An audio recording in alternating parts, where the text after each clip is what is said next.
Good evening, everyone, and thank you for joining us tonight. During the early months of the pandemic, she was a virtual unknown state employee, but seemingly overnight, Rebecca Jones was thrust into the national spotlight. Yeah, she was described as a brave young whistleblower at the time. Her allegations that the state of Florida was ignoring public safety and manipulating its COVID data. But now the dust has settled.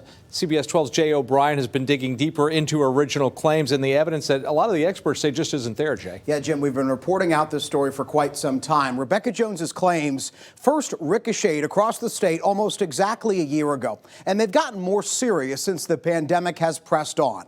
Her latest allegation that leaders in Florida's Department of Health asked her to delete COVID cases and deaths from raw state data, a startling claim. But public health experts and the Department of Health employees who spoke with CBS 12 News say there's no evidence that backs up those allegations. Some spoke to us on the condition of anonymity, fearful of Jones's online persona and her hundreds of thousands of dedicated followers.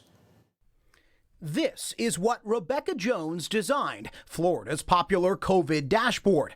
But it's not what made her a household name. They went after me and... Last May, Jones confirmed to CBS 12 News that she was pushed out of the Department of Health, claiming that she was asked to alter data in favor of the state's reopening.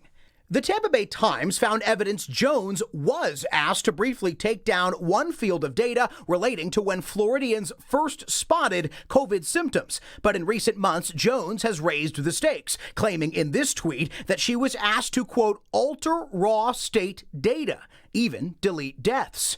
Jones hasn't provided any evidence for those explosive allegations.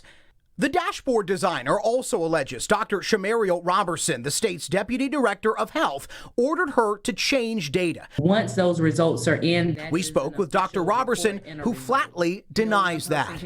Have you personally or anyone in your staff ever asked anyone at DOH to change coronavirus data to support something political?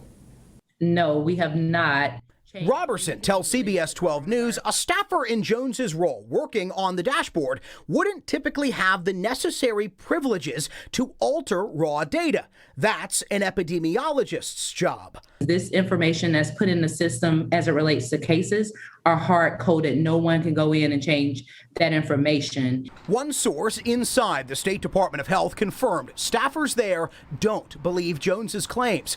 A second source in DOH said counties are the ones who first report COVID case data to the state and then review those totals daily, meaning any serious changes could have been caught. Such granular information. Jason Salemi, an epidemiology professor at the University of South Florida, calls the state's data imperfect, but no different than anywhere else. That's happening in every state across the country and in every country on earth. Florida just does not stand out to me as though we can't trust the data or they're much more inaccurate than any other state. I see no evidence of that.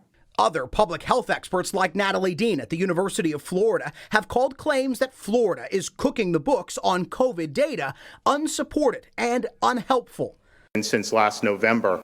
Meanwhile, Florida and Governor Ron DeSantis have faced national backlash and accusations state data can't be trusted. Two public health experts told us they trace much of that back to Rebecca Jones's accusations. What do you say to those people who tell you that they'll never trust the state's data?